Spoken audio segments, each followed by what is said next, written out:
So I've been investing in one town for the past 2 years, and I've learned some crazy information just from focusing on one town for literally the past 2 years. Okay, for those of you guys who are new here, my name's Eli Barber. I'm a 22-year-old real estate investor. I'm so excited to share some of the things that I've learned with you guys today. My goal in this channel is not to, educate. It's none of that. My goal is simply just to share my experience, some of the things that I've come across. So this way you guys don't make the same mistakes and none of that. So you guys have the information that you need to really get started with this real estate business. Other than that, we're going to get today's video started. This is everything that I've learned from investing in one town for the past 2 years. Let's get started. So I have not done an intro video yet. I will be posting an intro video probably within the next 30 days or 60 days. As of right now, as you can tell, I'm really just putting out content, figuring out what you guys like, what you guys connect with most. But more importantly, what kind of information can I really share that's most valuable for you guys. So today I want to talk about sort of everything that I've learned within the past 2 years just investing in one town.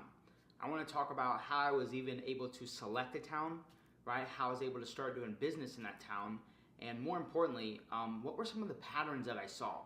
You see, because one of my first mentors in this business, he told me that real estate, business, and life, it's all about patterns. Right? Like we have patterns which make us who we are today. Cities and towns have patterns with why the city is the way that it is. And so today I kind of want to get started with all that, so here we go. So this is one of the first questions that I was asked when my first meetup event that I ever went to. One of the guys who was on stage, right? I went up to approach him to ask him questions because I felt like he knew something that I didn't know. And I asked him and I said, yo, what's it going to take for me to become successful in this real estate business? And he asked me a very interesting question. He was like, name me 3 big-time players, right? And I was like, Donald Trump, Robert Kiyosaki, and I said someone else. I don't remember who it was, but I gave him 3 names. And he asked me, he says, what's common about all of them? I was like, well, obviously they have money, they know what they're doing and all this stuff. He says, no, none of that. Because that doesn't, in essence, help you. And so he's like, what's common about them that can help you? And I was like, let me think. And I didn't know, right? And so he told me, he was like, they're all famous, right? And I was like, oh yeah, duh. Donald Trump, Robert Kiyosaki, they're extremely famous. And he was like, how hard do you think it is for them to do business? And I was like, it's probably not hard at all, right? Because they already know people and people look up to them and know them. And so he was like, that's one of the biggest secrets in this business. He says, you have to become famous within your market. What does he mean by that? He means that everyone should know you. Everyone should know that you do business in that area. This way, when opportunities come up, you're the person that they call. They don't need to call anybody else. Why? Because they know you. People do business with people that they like. You hang out with people that you like, right? And so he told me, he's like, listen, one of the biggest secrets in this business is actually to become famous. Because when you become famous within your market, one of 2 things will start to happen. The first thing is this. People will start to call you, send you deals all the time, right? Because you're the go-to person.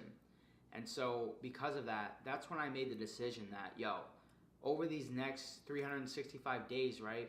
I'm just going to pick one town and I'm going to lock in on that one town and I'm going to figure out the patterns to be able to do business on that town. And so how did I know which town to select? Well, see, for me, I personally like to invest in cities. I like to invest in bigger cities. But when I first got started, the way that I picked my town was this. I went to a meetup event and I found an investor there and he was like, he's like, I'll partner up. He's like, I'll buy, I'll do whatever we need to do business in this town. And that town was Newark, New Jersey. And I looked into Newark, New Jersey, and at the time, even to this day, it's the biggest city in all of New Jersey. And so I was like, if this is the biggest city, I was like, there's got to be lots of opportunity there. Little did I know at the time, but that's all the resources that I had. And so because of that, literally 2 years ago, I made the decision to get started investing in Newark, New Jersey, okay? And so after I made the decision, the next thing is like, okay, well, how do I know where to invest? Because when it's a big city, it's all divided up. There's areas that are good, areas that are bad, and then how do we know which areas to truly invest in? And so this is going to be the second piece of information I'm going to share with you guys that I've learned, and that is how to identify a town, how to identify a market, how to see the patterns, okay? So I'm going to explain Newark, New Jersey because I love Newark. So this is how it is, right? I want you to imagine for a second. I want you to imagine a square, Okay, so we have a square right here. And now I want you to imagine 5 squares. Okay, so we have 1 square up here, 1 square in the middle, 1 square on the left, and 1 square on the right, and then 1 square below. So we got 1 square, 2 square, 3 square, 4 square, 5 square. Okay, we're gonna call the one up top, we're gonna call this the north square. We're gonna have the one in the middle called the central square, and then we're gonna have the east square, west square, and the south square, okay? There's a reason I'm doing this for you guys, is because Newark, New Jersey, that's exactly how it's divided up, okay? And so they're called wards. If you go to the city zoning map, you'll be able to see like what the town calls them, and the town calls them wards. But we're just gonna call them squares to keep it super simple. So we have north square, central square, south square, east square, and west square. And so this is how it goes, right? What are the components that make up a market? Well, let's think about it, right? Let's say that you have lower income, okay? What is your lifestyle like? If people have lower income, what is their lifestyle like? You know, what kind of clothes do they shop for? Where do they wear? How do they live, right? And now let's look at people who have higher income. What kind of clothes do they wear? You know, what kind of lifestyle do they live? What kind of things do they like? And what I've come to realize is that when you look at the income factor alone, people who have higher income typically like nicer, more expensive things, such as stainless steel appliances, granite countertops. They like to be near, you know, downtown transportation. Everyone likes to be near downtown and transportation, but you know, people with higher income, they can also afford to live in those areas, right? And so income was the first factor that I looked at in Newark, New Jersey.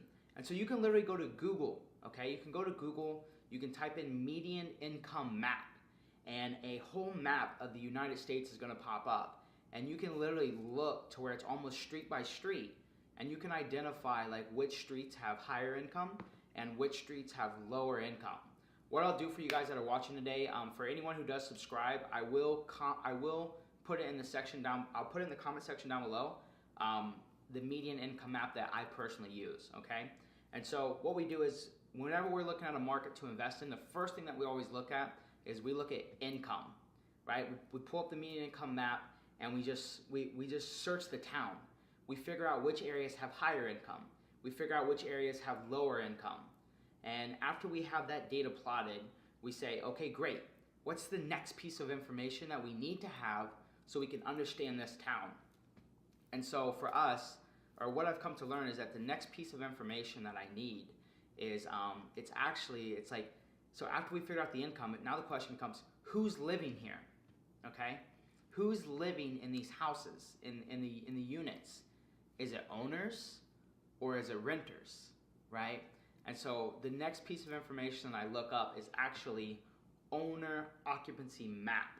And so what I do, I literally go right back to Google and I type in owner occupancy map. And you know, I click on all the tabs until I find the map that I feel is gonna be best. And so after you've selected the map, you literally are able to zoom in on the map and figure out which parts of the town have higher owner occupancy and which parts have lower owner occupancy, right? And so after you've gathered the income, after you've gathered the owner occupancy, and just to let you guys know, I'm gonna give you guys 2 other things to look at, but with owner occupancy and income alone, you have enough data to just sort of see what's going on within the town. So let me give you an example. We're gonna go back to our squares here, okay? Newark, New Jersey is just like this. The North Square, okay? In Newark, we call that the North Ward. This area actually has higher income and higher owner occupancy compared to the rest of Newark, right? This one area, North Square, has higher income and higher owner occupancy than the rest of Newark. And so just based on that data, what does that tell us? That tells us that that area is possibly more desirable, right? Because it's higher income and higher owner occupancy. And so just on that data alone, you have enough information to get an idea. So the third piece of data that I want to share with you guys is, it's actually a big one, and it's called the crime map, right? So once again, you can go to Google. All this stuff is free, by the way. You can go to Google. You can type in crime map. We typically like to use the Trulio one. Once again, I'm going to comment these links down below, but we typically like to use the Trulio one, but I would just click on all the tabs until you find one that you like. And after you've selected your crime map, like pull the map up and look at it, right? And as you zoom in, you can see which areas have higher crime. You can see which areas have lower crime, okay? And so once again, we have owner occupancy down, we have income down, now we have the crime map down. And so this is gonna be the last one that I'm gonna share with you guys today. There are a few others. I will possibly share those in a later video. But the last one I'm gonna share with you guys today is this one. It's actually a transportation map, okay? So once again, we can go to Google, type in transportation map, and we'll be able to see, you know, where are all the bus stops out? Where are all the trains, if there are any trains, you know? And you'll have this data that has all the transportation within the city, and it lets you know where it's at. So the big question is, why is it important to understand income? For income, you know, income affects people's lifestyle and it affects how they live. Why is it important to understand owner occupancy? Because you need to understand is this section of the town that you're investing in, is this going to be an area where owner occupants are going to be living there and buying the property? Or is it renters? You know, are these going to be renters that are living here? And therefore you're going to have rental cash flow deals, right? And the third piece is crime. You want to understand where crime is because most people don't want to live in a really high crime area. And so you kind of want to figure out, you know, where the lower crime area is at versus the higher crime areas. And the last thing is the transportation. You guys know this, I know this, everybody wants to be around transportation. It's super desirable. Wealthy people love it. I mean, anybody loves living around transportation. And so what you'll do is, this is the next step, is you have these 4 data pieces: income, owner occupancy, crime, and transportation. Pull up all these maps, right, and select your town, right? And so pull up all these maps for the town that you want to start investing in. And what you'll be able to do is you will be able to put all these maps back to back. And so you'll have the income map, owner occupancy map, crime map, transportation map. And if you put them all back to back, you can start to see the patterns within the town. So North Ward, right, or North Square, this area had higher income, higher owner occupancy, lower crime, and there's even transportation in this area. A lot of bus routes, and it's close to the train station that takes you right into New York City, okay? And so, like, homeowners love to live up in this area. Tenants, cash tenants love to live up in this area. Now let's look at a different area. Let's look at South, let's look at Central to South, let's look at South Square. Okay, so South Square is the bottom square. This area has low income, low owner occupancy, high crime, and no transportation, right? And so just based on that data, this area seems like the least desirable area for homeowners and possibly even for tenants because there's a lot of crime that's going on, okay? And so bottom line is that when you guys are looking to wholesale in markets or even invest yourselves, you guys should definitely check out median income, owner occupancy, crime, and transportation, and just map them up. Map them up, look at the town that you want to invest in, and just look at all the data, right? And then I'll post another video soon, probably the next 30 days, to let you guys know how to look at this data and, more importantly, how to use the correct marketing strategy to get a lot of properties within that area based on the data that we see. Other than that, I'm going to thank you guys so much for watching today. If you guys liked today's video, please make sure you give it a big thumbs up. Also, make sure you guys subscribe to the fam. We're going to be putting a lot more content out. So other than that, we will see you guys soon. Thank you.